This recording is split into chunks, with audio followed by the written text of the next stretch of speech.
se lo debíamos. No habíamos hecho este programa antes porque queríamos darles lo mejor de la información inherente a este tipo de sustancia. Imagínense una sustancia que sea capaz de frenar el hambre, que sea capaz de hacerte sentir saciado y que además controle el nivel de azúcar en sangre. Imagínense ustedes todo eso. Entonces nosotros tenemos que hablar necesariamente de eso. Yo sé que ustedes han revisado muchísimas veces esos contenidos brillantes además que hacen nuestros colegas, pero nosotros queremos dar nuestra versión y nuestra versión simplificada.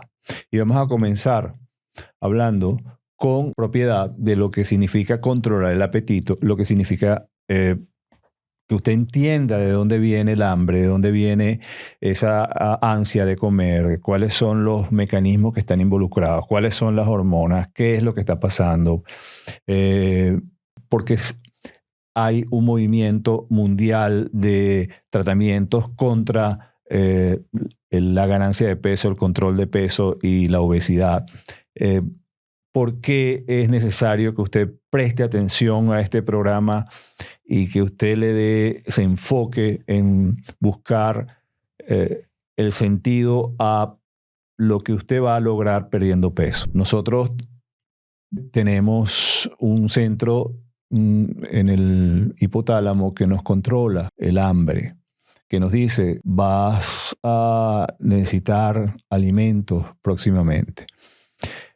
Hay otro centro que nos dice: mira, no es que necesariamente tengas necesidad de comer, valga la redundancia, necesariamente no tienes que comer esto, pero qué bueno sería. Estoy hablando del apetito. Estoy hablando de aquello que hedónicamente nos satisface. Esa comida que te levantaste en la madrugada y dices: tengo ganas de comer chocolate dulce, tengo ganas de comerme tal alimento, cualquiera, que lo haces por placer. Eso también está regulado a nivel hipotalámico. Y usted dirá: bueno, ¿y por qué me está diciendo todo eso? Porque hay centros nerviosos que controlan el hecho de que usted se sienta totalmente, vamos a decir, lleno, otros que controlan esa ansia de buscar ese alimento, otros que controlan el vaciamiento de ese alimento y otros que controlan, como un director de orquesta, todas las hormonas que están involucradas en este proceso. Obviamente que cuando esto no funciona bien, bien sea por cuestiones genéticas, bien sea por cuestiones ambientales, vamos a tener un problema de aumento de peso con sus consecuencias, que también se las vamos a nombrar y vamos a conversar de eso en este programa, a nivel cardiovascular, a nivel endocrino, a nivel, evidentemente, de ese traje que nos recubre y esas articulaciones que soportan ese traje. En fin, vamos a hablar de todas esas consecuencias. Y, por supuesto, está conmigo Aymara Goyo, quien, como ustedes saben, no solamente es yogi, sino que además ella es una excelente nutritional support, que, modestia aparte, egresada de una prestigiosa universidad donde ella, que es la Universidad de Harvard, en donde ella estudió específicamente este punto y es autora de un libro que me permito recomendárselo, que se llama La Dieta Inteligente. Yo se los voy a poner por aquí y vamos a hablar con Aymara, my partner. Gracias, Wilfredo, por esta excelente presentación. Yo quisiera comenzar hablando de la obesidad, porque, queridos amigos, la obesidad es un problema, es una epidemia mundial. La obesidad se ha convertido, Wilfredo, en una crisis de salud mundial. Es tanto así que 4 millones de personas mueren al año precisamente por enfermedades asociadas a la obesidad. Esto es un gran número y esto representa un problema para todos los países. O sea, ten en cuenta que ahora mismo hay 1 de cada 8 personas que tienen obesidad. 1 de cada 8 personas son obesos. Más de 2.500 millones de personas en el mundo tienen obesidad. Y estas cifras se han venido duplicando en adultos desde 1990.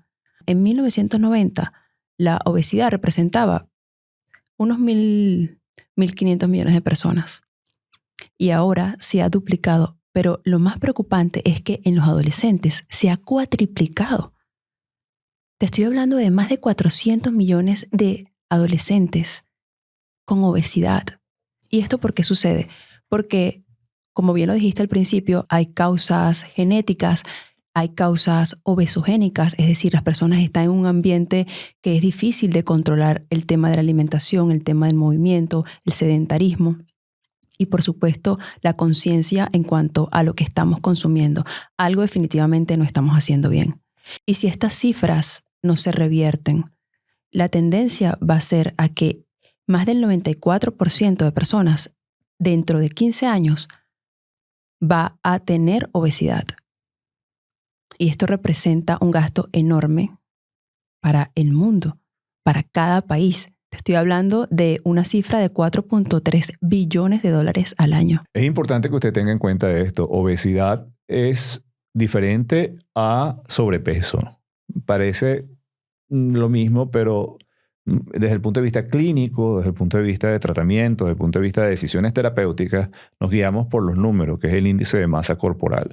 Entonces definimos al obeso como aquel que tiene un índice de masa corporal por encima de 30. Entonces ahí vamos con diferentes escalas: obesidad grado 1, grado 2, grado 3. Y lo que hemos discutido hasta ahora es las estadísticas graves, como se habrán dado cuenta, que nos amenazan, que nos acechan, que están ahí presentes, esos números rojos que representan nada más y nada menos el aumento de una incidencia de una enfermedad que tiene muchas comorbilidades de las cuales vamos a seguir hablando ahora. Sí, Wilfredo, estos puede que lo veamos como cifras, pero son vidas que se van apagando lentamente. Son vidas que se van apagando porque los estragos que causa la obesidad son muchos, son diferentes enfermedades, aparte ya del área psicológica que también, por supuesto, se va a ver afectada. Pero como todo no son malas noticias, y por eso es que usted está aquí en nuestro programa en Curar TV con Aymara y Wilfredo, nosotros le vamos a dar información, le vamos a explicar qué pasa. Es muy importante saber que no todo el mundo es candidato para hacerse este tipo de tratamiento, y cuando hablo de tratamiento que le vamos a explicar, estamos hablando de las sustancias que actúan para inhibir o para repercutir sobre eso. Y queremos hablarle de una hormona en particular, y es la hormona E de gato, L de Luis, P de Pedro, -1, la GLP-1, que es una hormona que está normalmente en nuestro organismo y que, además de eso, se encarga de decirle a tu organismo: mira, para de comer. Mira, ya estás lleno. Hey, vamos a aumentar un poco la insulina por exceso de glucosa. Actúa sobre el páncreas, actúa sobre el estómago, actúa en el sistema nervioso central, pero que se degrada muy rápidamente porque hay unas enzimas que cuando ya sale, la GLP-1, normalmente, la que usted tiene, no la que compró en la farmacia ni la que le indicó el médico, la que usted tiene, esa sustancia es degradada muy rápidamente.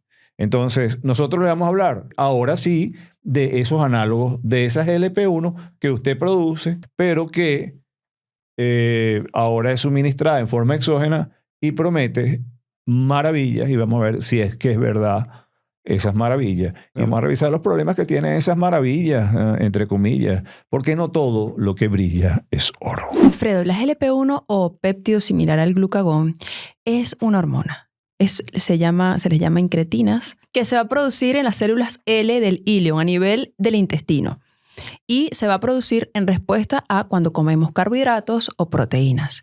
El cuerpo lo que va a hacer es que las va a liberar, se van a producir a nivel también del sistema nervioso, a nivel de nuestro cerebro, en un lugar que se llama el núcleo del tracto solitario, y pues como les mencioné anteriormente, a nivel del intestino, en las células L.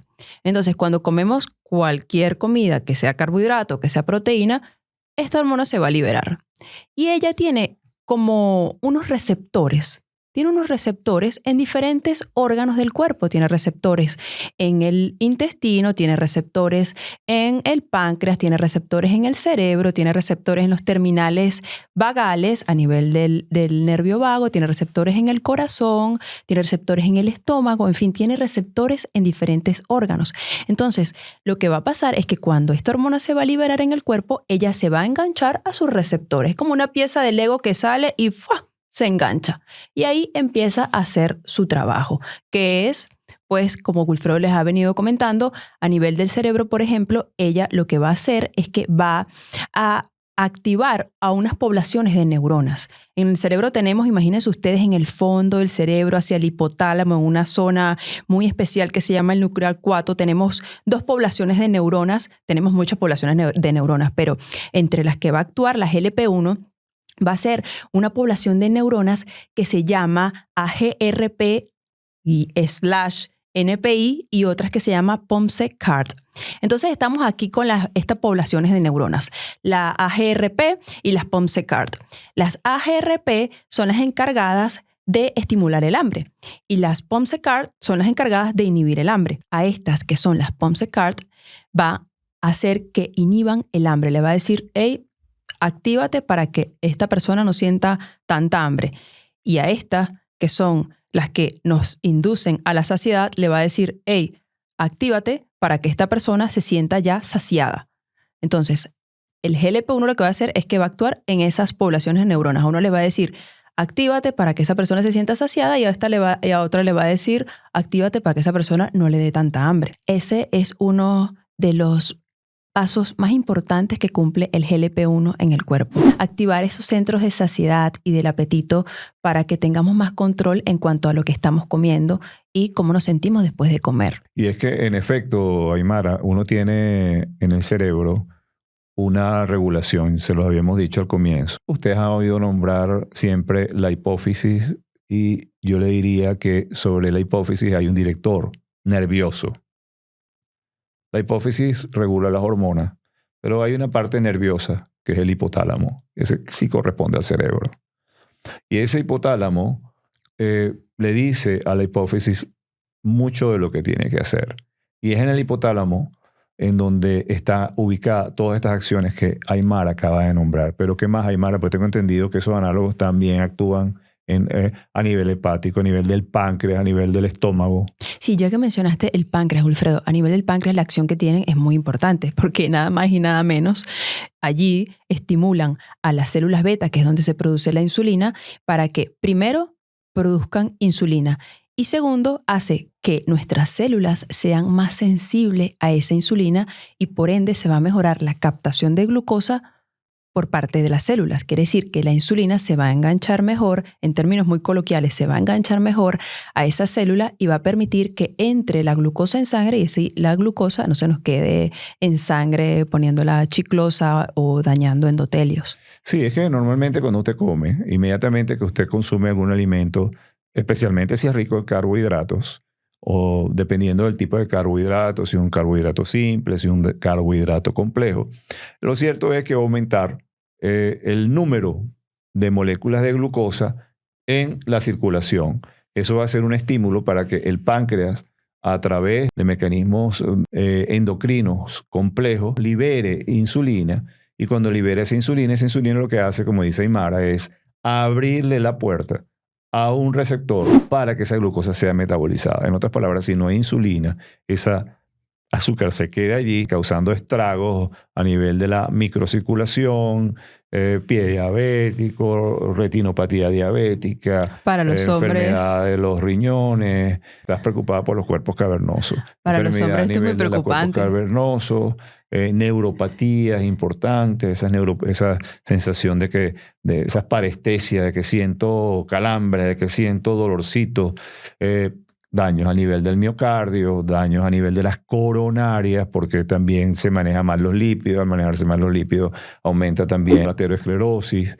Entonces, nos trae una cantidad de trastornos ese aumento de la glicemia. Entonces, estas sustancias, los análogos, actúan también, como dice Aymara, en la capacidad que tiene la insulina de poder acceder a su receptor, llegar a su casa, que es ese receptor, para que haga su función normal. ¿Qué más? A nivel del hígado, Wilfredo, es muy importante lo que hace el GLP-1 porque él inhibe la secreción de glucagón. ¿Esto qué significa? Que nuestro hígado tiene un almacenamiento de energía y lo almacena ¿cómo? En forma de algo que se llama glucógeno. Para poder utilizarlo no lo puede mandar directamente a la sangre así, él tiene que transformarlo y lo que hace es que lo transforma en glucosa. Esa glucosa va a la sangre y nos da la energía que necesitamos. Entra a la célula y nos da la energía. Pues el glucagón es el que se encarga de decirle al hígado, hey hígado, produce rápido energía, que estamos sin energía. Entonces el hígado viene, hace su transformación de glucógeno en glucosa y bien, ha entrado la glucosa a la sangre y ya tenemos energía. Pero ¿qué pasa con las personas que son insulinoresistentes? Que cuando comen y su cuerpo hace el proceso de metabolismo, ya tienen mucha azúcar en la sangre, ya tienen mucha glucosa. Pero ¿qué pasa? Que las células no pueden reconocer que ya hay mucha glucosa porque esa glucosa no entra.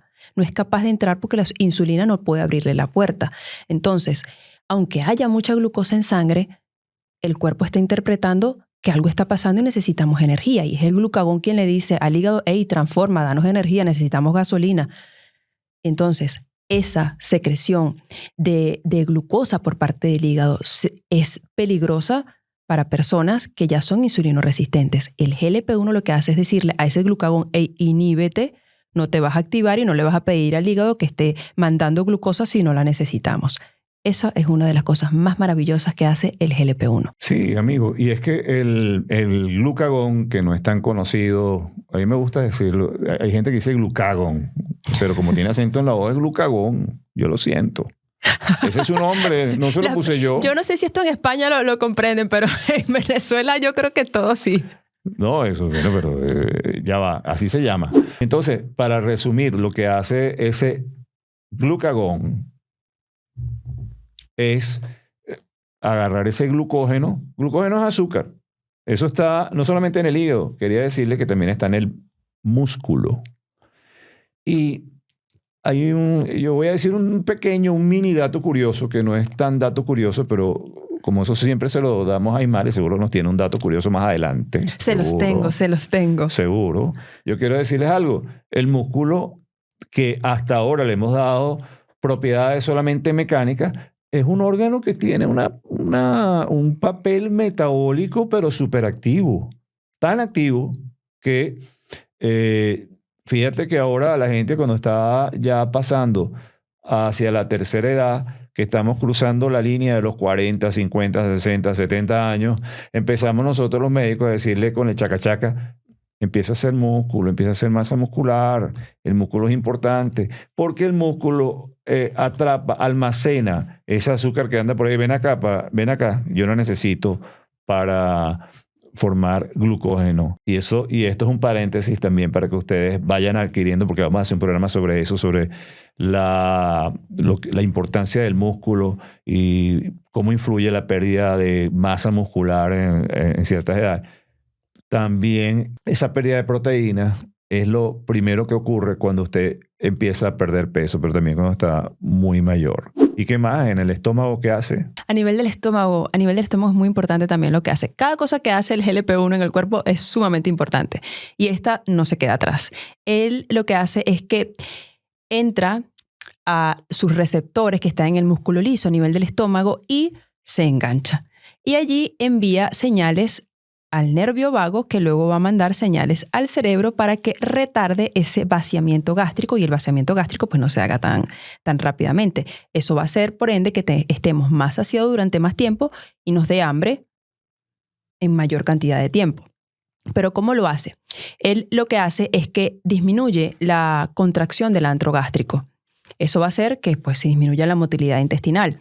Cuando nosotros comemos los alimentos, lo que sea que comamos, estamos comiendo, tragamos y tal, eso va a llegar a nuestro estómago y allí en el estómago esos alimentos se van a mezclar con los jugos gástricos, con enzimas y se van a transformar ya en una especie de líquido que se llama quimo.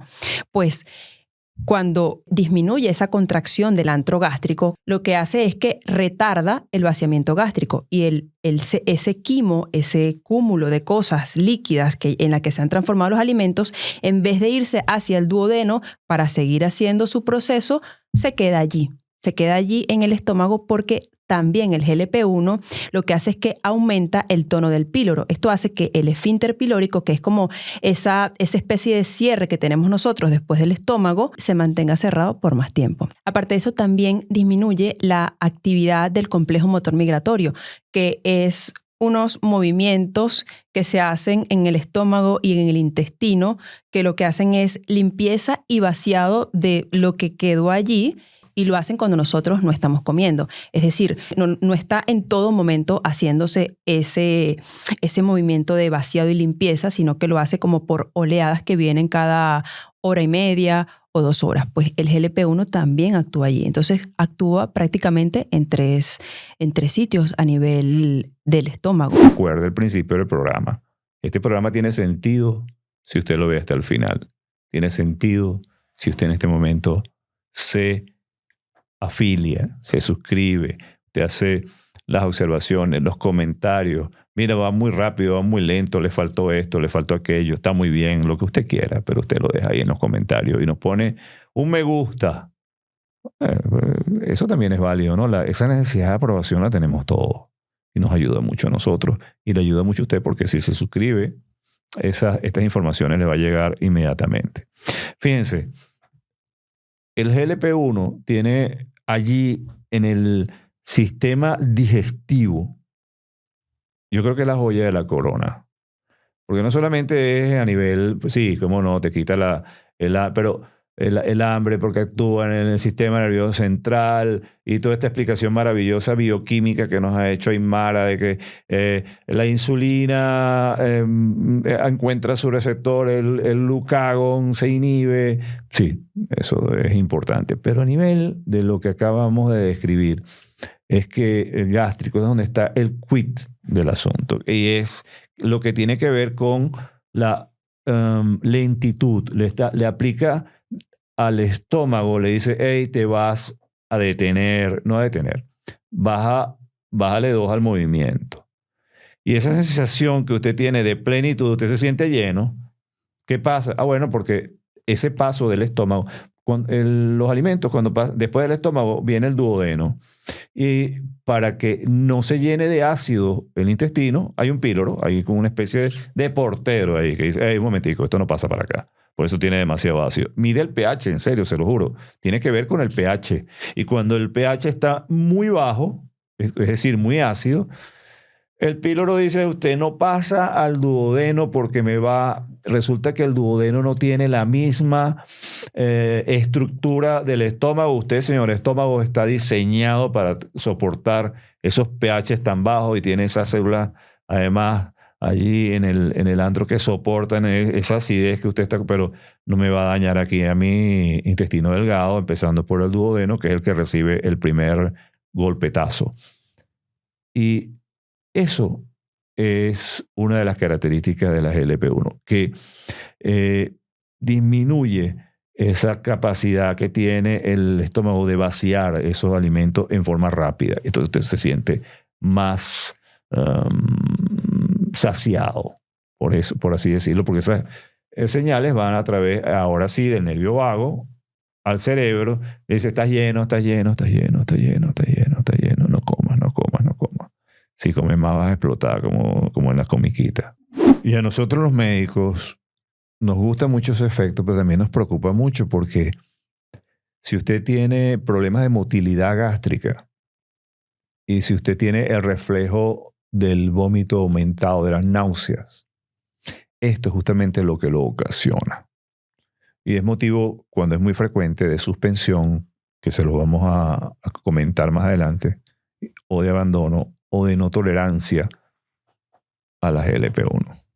¿Qué más hace estos análogos de la GLP-1? Bueno, Wilfredo, a nivel del aparato cardiovascular, que no lo hemos mencionado, es muy importante porque el GLP-1 allí lo que hace es que mejora la inflamación del endotelio y por ende va a promover una mejor vasodilatación, va a hacer que esos vasos se ensanchen un poquito más, fluya mejor la sangre y llegue más oxígeno a cada área del cuerpo.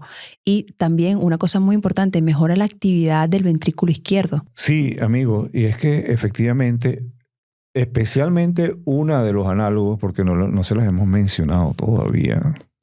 ¿Cuáles son? Yo sé que ustedes lo saben porque ustedes, vamos a estar claros, ya lo deben haber más que investigado. Pero como existen muchos análogos de la GLP-1, es importante que usted tenga en cuenta que es semaglutide la que tiene el efecto mayor desde el punto de vista cardiovascular, porque aumenta la contractilidad, esa capacidad que tiene su corazoncito de llevar sangre a todos los tejidos. Eso se llama en medicina efecto inotrópico positivo, es decir, aumenta ese poder para impulsar la sangre hacia la aorta y por ende a todo el sistema periférico cardiovascular o arterial. Aparentemente también hace una especie de vasodilatación. Al haber vasodilatación, el corazón tiene menos peso, menos resistencia y disminuye la presión arterial. Lo que decía Imara, menos daño endotelial. Y eso redunda en, imagínense ustedes, el daño endotelial el endotelio es la parte interna, la capita que cubre los vasos sanguíneos. Entonces cuando se daña el endotelio, ahí hay como tejido cicatricial y ese tejido cicatricial dentro del endotelio produce trombos y esos microtrombos pueden causar lesiones inflamatorias en el vaso. En el mejor o peor de los casos no produce trombos, sino produce lesión y ahí se va depositando todo, nada más y nada menos que la grasita y se van formando las placas. ¿Placas de qué? De ateroma. Y esas placas de ateroma van ocluyendo la luz del vaso y cuando esto ocurre en la coronaria, disminuye la perfusión y cuando disminuye la perfusión viene el famoso infarto al miocardio, ¿no? al tejido cardíaco. Por eso es que es tan importante también mantener eso despejadito. Y específicamente la semaglutida tiene una acción positiva sobre eso.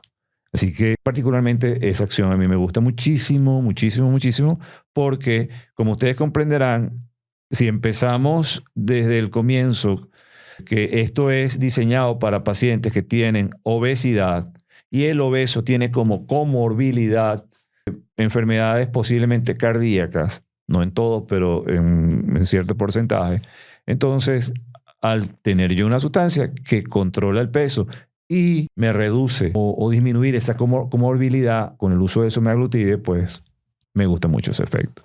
¿Qué más tenemos por ahí? A nivel de los riñones. A nivel de los riñones, el GLP-1 lo que va a hacer es que va a aumentar la secreción de sodio y eso nos va a ayudar a nosotros a controlar, Wilfredo, la presión arterial, nada más y nada menos, que también es uno de los problemas que viene llevando una persona que tiene obesidad. Y lo que hace es que evita o disminuye esa captación de sodio por parte de los túbulos renales. Entonces, cuando no hay tanta captación de sodio, ¿el sodio qué va a hacer? ¿Para dónde se va a ir? Pues a la orina se va y lo vamos a excretar a través de la orina, lo cual va a ser muy beneficioso, como les dije antes, para mejorar esa presión arterial, porque vamos a equilibrar lo que necesitamos equilibrar en el cuerpo, esa relación de sodio-potasio. Bueno, excelente. Ya ven ustedes que además de la acción que tiene a nivel del sistema nervioso central, a nivel del sistema digestivo, a nivel del corazón, de la parte cardiovascular, también a nivel renal. Mejora la presión arterial y también tiene un efecto sobre la albúmina. Evita la pérdida de albúmina por parte del glomérulo. Ustedes saben que el riñón es como el filtro ese del café. Un filtro, imagínense ustedes un colador. Entonces, la albúmina es una proteína muy importante que juega un papel predominante en la vida, no solamente en la vida. Y él parece que disminuye lo que llamamos la albuminuria. Y eso es también punto a favor a través de la GLP-1. Bueno, Imara, y llegó el momento de darles identidad, llegó el momento de darles rostro propio. ¿Quiénes son estos análogos? O por lo menos los principales. Me interesa que ustedes tengan los principales. ¿Quiénes son estos análogos que están en este momento en el mercado no vamos a decir marcas comerciales, eso se las averiguan ustedes, pero yo sé que ustedes, bueno, ya saben cuáles son. Por ejemplo, la que empieza por O y termina por PIC, esa es la que ustedes más conocen. Pero también hay otras, como cuáles. Ya las van a investigar rápidamente. Apenas les digamos estos nombres, ustedes se meten en internet y buscan todo. Las primeras, como bien lo dijo Wilfredo, pues hay varias en el mercado, pero nos vamos a enfocar en 4 que han sido las más relevantes. Tenemos la semaglutida, tenemos la dulaglutida, la liraglutida y por último tenemos la tiserpatida, que ella actúa sobre no solamente el GLP-1, sino también sobre otra vía que se llama el HIP. Que es la péptido insulinotropico. El nombre se me olvidó, lo siento. Es el péptido insulinotrópico dependiente de glucosa. Entonces, al actuar sobre esos 2 péptidos, lo que hace es que como que potencia la acción del otro. O sea, si ya el GLP-1 nos ayuda a retardar el vaciamiento gástrico y todo lo que le hemos mencionado, el HIP lo que va a hacer es que va a potenciar eso y además va a ayudar un poco más con la oxidación de las grasas y a que el músculo capte más glucosa a nivel, pues, de este tejido. La diferencia entre ellos es tenue, no es tan grande, pero es significativa si lo comparas con la tirzepatida. El semaglutide, que es el más conocido, que es el que comercialmente empieza por O y termina por PIC, solamente actúa como análogo de la GLP-1. Sin embargo, la tirzepatida tiene ese mecanismo dual que le confiere cierta ventaja a la hora de la velocidad de perder peso en relación al semaglutide. Aparentemente tiene menos efectos colaterales en cierta medida, y por eso muchos médicos pues le tienen simpatía o le están agarrando cierta simpatía a la tirzepatida en relación al semaglutide. Esta elección la tiene que hacer su médico, porque el médico puede considerar que el semaglutide le conviene más por estas o cuales razones. Hay pacientes que no pueden ser sometidos a este tipo de tratamiento. Entonces vamos a hablar primero cuáles son los efectos secundarios y después quiénes no son candidatos a este tipo de terapia. Empecemos, ¿cuáles son los efectos colaterales más comunes? Los gastrointestinales. Los efectos gastrointestinales son náusea, vómito, intolerancia, sensación de pesadez. Y eso es lo que hace que abandonen cuando digo abandonen no es por indicación del médico. El médico no va a desistir de la intención de que usted baje de peso. Lo que puede tal vez es cambiar ese principio activo, por ejemplo, si es tirzepatida o semaglutide, por uno que tenga menos efectos, como efectivamente que es el lira o el duraglutide. Eso hace que disminuya un poco la intensidad de esas náuseas, de esos malestares estomacales. El estreñimiento también es otro de los factores que pueden tener repercusión en los pacientes que están siendo sometidos a tratamientos con los análogos de la GLP-1 y es motivo frecuente de consulta. La hipoglicemia, es decir, que se le baje mucho el azúcar, también es otro de los efectos colaterales que tenemos que considerar y que tenemos que estar muy pendientes con ellos. Es importante que usted tenga en cuenta que hay un riesgo teórico que hay que, además de eso, ponerle mucho ojo, hay que ponerle mucha atención, y es el hecho de investigar los antecedentes de ese paciente, si ha tenido enfermedades neoplásicas en su familia, especialmente de tiroides, y ese paciente también estar muy pendiente de su función tiroidea, porque hay una vinculación de uno de ellos, especialmente el semaglutide, con un tipo de cáncer tiroideo que es el cáncer medular.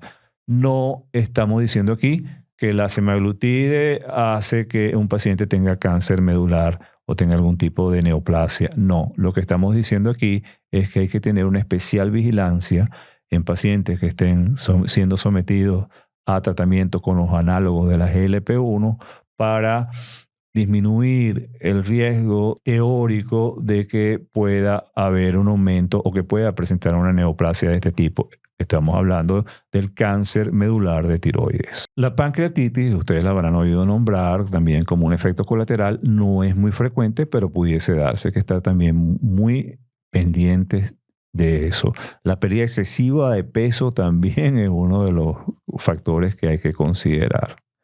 El paciente, cuando va a entrar en un programa de pérdida de peso con el uso de análogos de la GLP-1, primero que nada, tiene que estar en manos de un excelente médico entrenado en el uso de estos análogos. Y esto lo digo porque es posible que exista una proliferación del uso indiscriminado de este tipo de sustancias.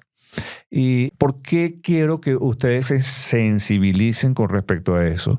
Porque si bien es cierto que estos fármacos se venden con receta médica, eso hace también que puede ser que algún médico o alguna receta no bien indicada, y ustedes me entienden lo que yo les quiero decir, llegue a sus manos y usted entre a un programa de tratamiento con análogo de la GLP-1 sin haber sido correctamente evaluado. Por eso tiene que estar el médico. Pero nosotros le estamos dando estas instrucciones o estas informaciones para que usted tenga en cuenta lo que su médico debe tener en cuenta y que se lo va a controlar.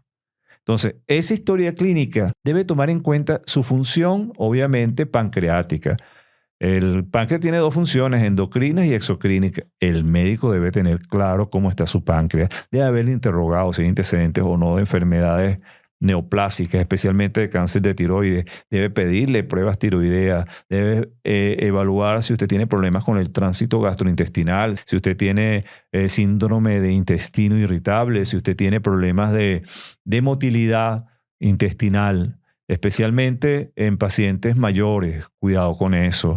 El médico va a determinar cómo está su función hepática, si su función hepática está bien, y para eso le va a pedir enzimas y le va a pedir los análisis de laboratorio respectivos. Y él tendrá criterios para decir, con estas transaminasas, de esta manera están un poco elevadas, pero también puedo yo darles el semaglutide, la tirzepatida, el lira, el dulaglutide. Él tendrá criterios para eso. Todos estos factores deben tomarse en una historia clínica que debe estar exquisitamente bien elaborada y debe hacerlo, por supuesto, repito, hasta la saciedad debe hacerlo un médico. Hay otros efectos menos comunes que tienen que ver con, cuando digo menos comunes, porque tienen menos frecuencia. Del 1 al 10% de los pacientes van a tener dolores de cabeza, van a tener un poquito, algunos van a quejarse de que tienen aumento de la frecuencia cardíaca, es decir, una taquicardia. Mareos también se han reportado, pero no es lo más frecuente. Entonces, en conclusión, mantener una impoluta historia clínica, ir al médico, que el médico elija cuál es el tipo de análogo de GLP-1 que a usted más le conviene en función del interrogatorio y de acuerdo a cómo resulten esas pruebas o esas analíticas y de acuerdo a cómo esté esa historia clínica. Hay pacientes que definitivamente no tendrán acceso a este tratamiento y se trata de aquellos pacientes que tengan antecedentes de cáncer medular de tiroides, pacientes embarazadas, pacientes que tengan insuficiencia hepática severa, pacientes que tengan insuficiencia cardíaca grado 3, grado 4, pacientes que tengan retinopatías, especialmente retinopatía diabética, que hayan llegado hacia esa complicación, pues no van a poder gozar de este tipo de tratamiento. Y una cosa muy importante que pocas veces se toma en cuenta: cuidado con los pacientes que tienen depresión, especialmente aquellos que tienen depresión severa, porque se han reportado casos donde se han desvivido por el uso de los análogos. Se cree que hay esta vinculación, hay tendencia a desvivirse en algunos pacientes. Eso no es todo. No estamos diciendo aquí que dijeron en el programa que cuando se usa en los análogos de GLP-1 la gente va. No se trata de eso, pero el médico tendrá que tener precaución con pacientes que tienen esta condición previa. Entonces, como ustedes verán, el médico va a tener que hacer unas pruebas de laboratorios previas para ver cómo está incidiendo eso en su glicemia, en su hemoglobina glicosilada. Va a tener también en cuenta cómo está su función hepática, cómo está la función pancreática y, por supuesto, le va a hacer las respectivas pruebas tiroideas para cerciorarse de que todo esto esté bien.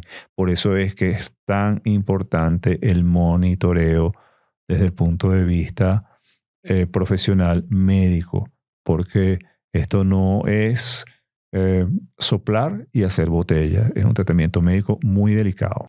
Y yo complementaría, Wilfredo, el resto de esta información con algo que también es bien importante y es el acompañamiento de un nutriólogo, de un soporte nutricional, de algún experto en el área. ¿Por qué? Porque va a haber una pérdida importante de peso en poco tiempo, con lo cual tenemos que tener cuidado con los alimentos que estamos consumiendo para poder tener la cantidad de nutrientes necesarios y poder cubrir esa pérdida de peso. ¿Cuáles son esos alimentos que tenemos que priorizar sí o sí? Las proteínas magras, tenemos que priorizar la ingesta de fibra y tenemos que evitar en la medida de lo posible, o si podemos todo, esos azúcares simples como los refrescos, los panes blancos, la bollería, los pasteles. No podemos confiarnos únicamente en el que me estoy administrando algo para perder peso y entonces voy a empezar a comer lo que quiera porque sencillamente igual voy a seguir perdiendo peso. Tenemos que tener en cuenta que las comidas deben ser pocas, sin grasas saturadas, porque va a tardar más ese vaciamiento gástrico. Y también tenemos que tener en cuenta que esto no está recomendado para personas que quieran bajar 10 kilos, 5 kilos. Esto está recomendado para personas con obesidad, que su médico se los haya indicado. Es muy importante lo que acaba de decir Aymara, tiene que ir complementado, por eso es importante que vaya al médico que también le va a indicar las respectivas instrucciones nutricionales que no pueden faltar.